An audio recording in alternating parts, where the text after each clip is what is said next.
صدر ایردوان کا قرآن کریم نظر آتش کرنے پر سویڈن کو سخت انتباہ۔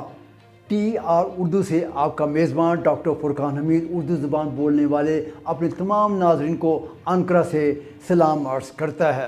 ناظرین، صدر ایردوان نے سویڈن کے دارالحکومت اسٹاک ہوم میں قرآن کریم کو نظر آتش کرنے کے مجرمانہ اور افسوسناک واقعے پر اپنے شدید رد عمل اور سویڈن کو خبردار کرنے کا سلسلہ جاری رکھا ہوا ہے۔ انہوں نے سب سے پہلے جسٹس اینڈ ڈیولپمنٹ پارٹی کے ارکان کے ساتھ عید ملن کے موقع پر اپنے شدید رد عمل کا اظہار کرتے ہوئے کہا تھا کہ مسلمانوں کے مقدسات کی تحقیر کسی بھی صورت آزادی رائے کے زمرے میں نہیں آتی ہے۔ انہوں نے کہا کہ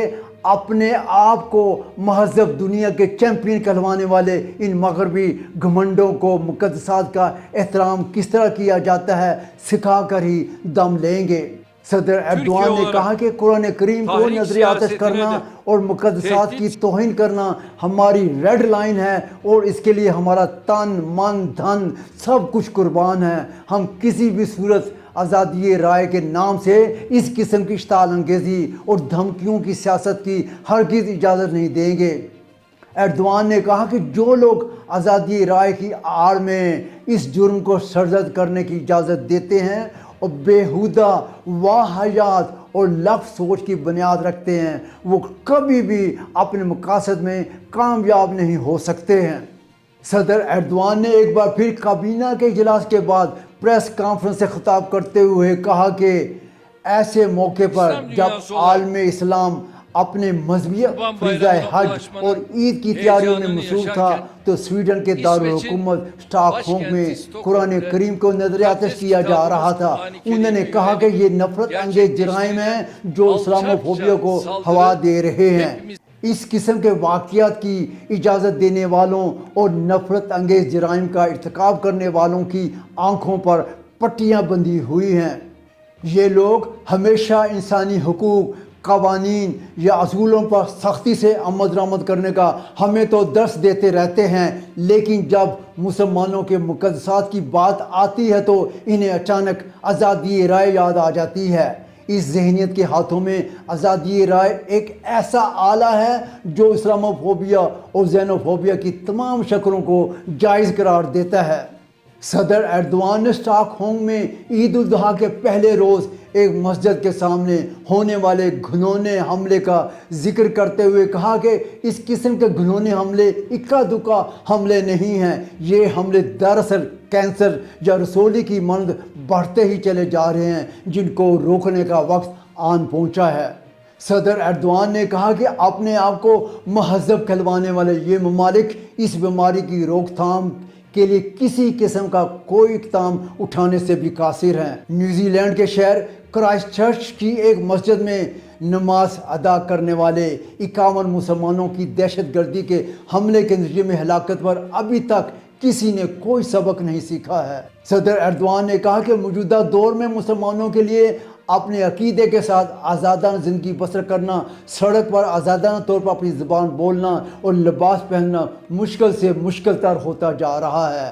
نسل پرستانہ دہشت گردانہ حملے نہ صرف مسلمانوں بلکہ یہودیوں، افریقی اور ایشیائی ممالک کے باشندوں اور تارکین وطن کو بھی نشانہ بنا رہے ہیں، اور کئی ایک مغربی ممالک میں تو امتیازی سلوک ایک معاشرتی معمول بن چکا ہے۔ صدر ایردوان نے اس سلسلے میں سویڈن کو خبردار کرتے ہوئے کہا کہ اگر سویڈن اس قسم کے مجرمانہ حملوں سے باز نہ آیا تو اس کی نیٹو کی رکنیت کو ہم اس وقت تک ویٹو کرتے رہیں گے جب تک اس ملک میں قرآن پاک کی بے حرمتی اور نظر آتش کرنے کے واقعات پر مکمل طور پر قابو نہیں پا لیا جاتا۔ سویڈن کی نیٹو کی رکنیت کے بارے میں 11 تا 12 جولائی لتھوانیا کے دارالحکومت ویلنس میں سربراہی اجلاس منعقد ہو رہا ہے، اور قرآن کریم کے آتش کیے جانے کے واقعے سے قبل ترکیے کی جانب سے اس سربراہی اجلاس کے موقع پر سویڈن کی رکنیت کے منظوری دیے جانے کا خیال ظاہر کیا جا رہا تھا، اور اس مقصدی کے تحت 6 جولائی کو برسلز میں نیٹو ہیڈ کوارٹر میں ترکی، سویڈن اور فن لینڈ کے وزراء خارجہ اور انٹیلیجنس سربراہان کا اجلاس بھی منعقد ہو رہا ہے۔ لیکن سویڈن میں قرآن کریم کو نظر آتش کرنے کے واقعے کی وجہ سے ترکی اور صدر ایردوان کے موقف میں بڑی واضح تبدیلی آئی ہے، اور 28 مئی کے صدارتی انتخابات میں نیا مینڈیٹ حاصل کرنے اور دوبارہ صدر منتخب ہونے والے صدر ایردوان کے ہاتھ اب بہت مضبوط ہو چکے ہیں، اور انہیں اب عالم اسلام کی آشیرواد بھی حاصل ہے۔ اسی لیے وہ سویڈن میں اس قسم کے واقعات کو رکوانے کے لیے سویڈن کو متنبع بھی کر چکے ہیں، اور اب عید پر قرآن کریم کو نظر آتش کرنے کے واقعے سے اشتعال انگیزی اور تناؤ میں پھر سے اضافہ ہو گیا ہے، جس کے نتیجے میں اسکینڈینیویا کے اس ملک کے فوجی اتحاد نیٹو میں شامل ہونے کی امیدوں پر پانی پھرتا ہوا دکھائی دیتا ہے۔ صدر ایردوان نے اس سربراہی اجلاس سے قبل ایک بار پھر سویڈن کو خبردار کرتے ہوئے کہا کہ جب تک سویڈن قرآن کریم کے اپنی سرزمین پر نظر آتش کرنے کے واقعات پر مکمل طور پر قابو نہیں پا لیتا، اس وقت تک نیٹو کی رکنیت کے خواب دیکھنا چھوڑ دے۔ اور اب ترکی کے نئے وزیر خارجہ حکان فیدان نے ایک بیان دیتے ہوئے کہا کہ سویڈن کا سیکیورٹی نظام اشتعال انگیزی کو روکنے کے قابل نہ ہونے کی وجہ سے اس کی اسٹریٹجی اور سیکیورٹی پر ہمیں شک و شبہ ہے، جس نے ہمیں اب سوچنے پر مجبور کر دیا ہے سویڈن کی نیٹو کی رکنیت نیٹو کے لیے بوجھ ہے یا مفید ہے، اس پر اب ہمیں کھلے عام بحث و مباحثہ کرنا ہوگا۔ ناظرین، پروگرام کے آخر میں آپ کو یہ بھی بتاتا چلوں کہ صدر ایردوان کے جمہوری اتحاد میں شامل نیشنلسٹ موومنٹ پارٹی کے چیئرمین دیولت باہچلی نے قرآن کریم جلانے کے واقعے کے بارے میں کہا کہ قرآن کریم جلانے والے نامراد شخص نے قرآن کریم نہیں جلایا بلکہ اس نے اپنے آپ کو جلا لیا ہے۔ ناظرین، ترکی کے بارے میں تازہ ترین خبروں، تبصروں اور معلومات کے لیے ہمارے یوٹیوب چینل کو سبسکرائب کیجیے تاکہ آپ کو ترکی سے متعلق تازہ ترین خبریں، تبصرے اور معلومات حاصل ہوتی رہیں۔ شکریہ، اور اب اپنے میزبان ڈاکٹر فرقان حمید کو اجازت دیجیے۔ اللہ حافظ۔